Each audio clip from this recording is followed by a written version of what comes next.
Do you know how your traditional health insurance plan works?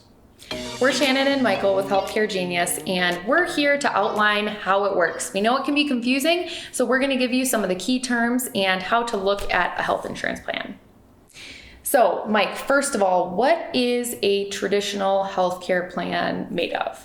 Yes, so we did a previous video where we talked about high deductible health plans with HSAs. What makes a traditional plan different from those types of plans is that in most cases you're going to have a copay that you have to pay when you go to the doctor, when you purchase prescriptions, and maybe for urgent care or emergency rooms, maybe even for hospital visits, there are copays in some of these plans. Unlike the high deductible health plan that we talked about, where you're paying everything up front, in these plans you can, go to the doctor and pay $30, not $250. Let's just take a step back real quick. If I have a traditional plan and I just signed up for it and it went into effect 2 weeks ago, and this is the first time I'm going to the doctor this year, and it's $200, what happens?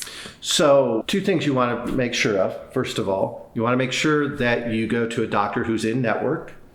Most of these plans, they're either HMO, health maintenance organizations, or PPOs. Sometimes they're a hybrid, a point of service plan, but PPO is preferred provider organization.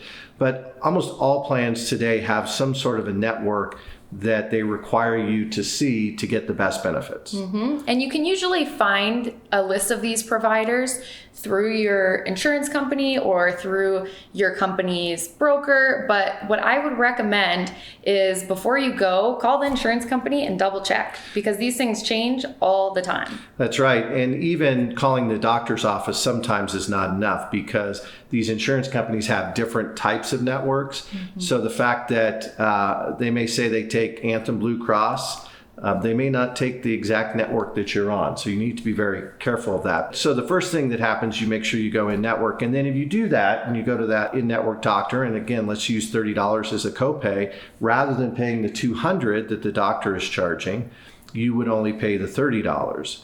Now, the other advantage from your perspective is that the insurance company negotiates a discount with that doctor. Oftentimes, those costs, if you were paying for them out of pocket, would be less with the insurance company than what you would pay the doctor directly. Okay, so now that we kind of understand how copays work, how does the deductible fit into that? Yeah, so the deductible is normally what you have to pay if you go into a hospital or an outpatient surgery. So if you have to go have a knee replacement, then you're in most cases going to have to pay that deductible. And something to understand about deductibles, for most traditional plans, the deductibles are embedded.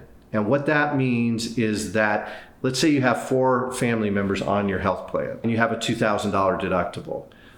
Embedded means that you, as the employee who has the coverage, have to meet a $2,000 deductible, and then you might have co-insurance or things like that afterwards.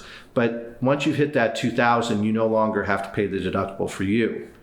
But if your spouse goes in, they also would have to meet that $2,000 deductible. So that's really what embedded means. Now, most plans will have a maximum on a family. So they might have $4,000 as the maximum. And what that would mean is that once you met your $2,000, then your 3 other family members combined could meet the additional $2,000, so that as a family you had to pay no more than $4,000. So when you're looking at a plan and you're looking at the deductible and it says $2,000/$4,000, that's usually what that means, right? Exactly. Now, one thing with high deductible health plans, some of those plans have what we call non-embedded deductibles, which are different than these traditional plans. And in those cases, you would have to pay the full family deductible. So this example we just gave you, the family deductible is $4,000. In some of those plans, you actually have to hit $4,000 before anything gets paid. Right. So that is a benefit of the traditional plans. That's it's right. kind of a 2-piece thing. Exactly. And then on top of the deductibles, you'll see an out-of-pocket number. And that really is kind of your worst case scenario. We always use the example, if you get hit by a UPS truck and you're in the hospital for a week, those are the numbers that you want to try to look at and understand what your total out-of-pocket cost would be for some sort of a catastrophic event. Okay. Gotcha. So now when it comes to your monthly premium, because as we know, regardless of what type of plan you get, every month or for some every pay period, you have to pay a certain amount of money towards a premium. What do traditional premiums look like as opposed to the high deductible health plan premiums? They're traditionally higher. Okay. In most cases, you'll pay more for the advantage of having those copays. So the insurance companies charge a little more for that. So that's one thing to be aware of. These plans normally have a higher cost. Gotcha. One thing that I do want to point out, because if you've watched any of our other videos, you know that we talk a lot about healthcare costs in retirement and how high they'll be for most people. And the best vehicle to save for those costs is an HSA or a health savings account. How does a health savings account fit into traditional plans? Great question, because a lot of times people think that they can contribute to a health savings account with any plan that they have, and the reality is you can't.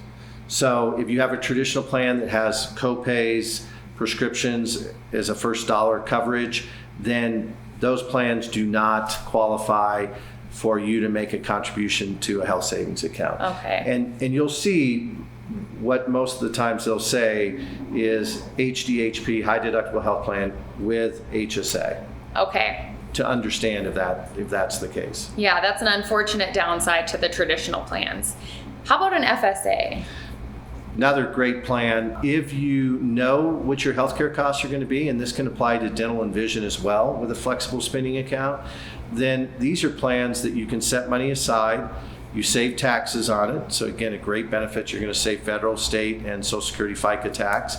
But you can put money into that, and then as you incur costs, those $30 copays, or if you had to meet your deductible, then you can take the dollars from that FSA and pay for that. Okay. Now the downside compared to an HSA is that if you don't spend those dollars in a year, then they go away. You know, we encourage people to only put in there what you are pretty sure you're going to spend.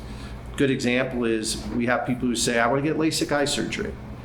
And they put money into it, and then they find out they haven't been to the doctor yet. They go to the doctor, and the doctor says, you're not a candidate for a LASIK.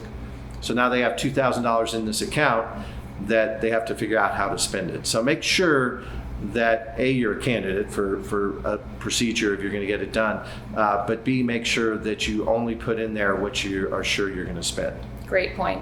So before we wrap up, Michael, are there any other things you want us to know about these traditional plans? Yeah, I think it's just a matter of really understanding your specific situation and that of your family.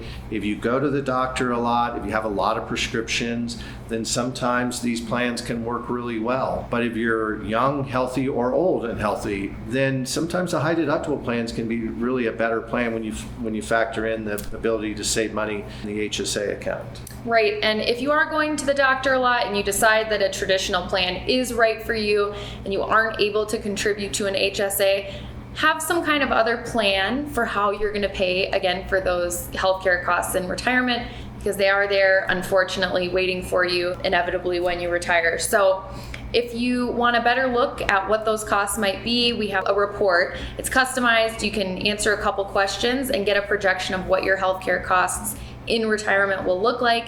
If you have more questions about healthcare in general, our channel is dedicated to all things healthcare and retirement. Make sure you're taking a look at some of our other videos. If you haven't already, subscribe to our channel, click the bell to be notified when we come out with new videos. And if you like this video, like it.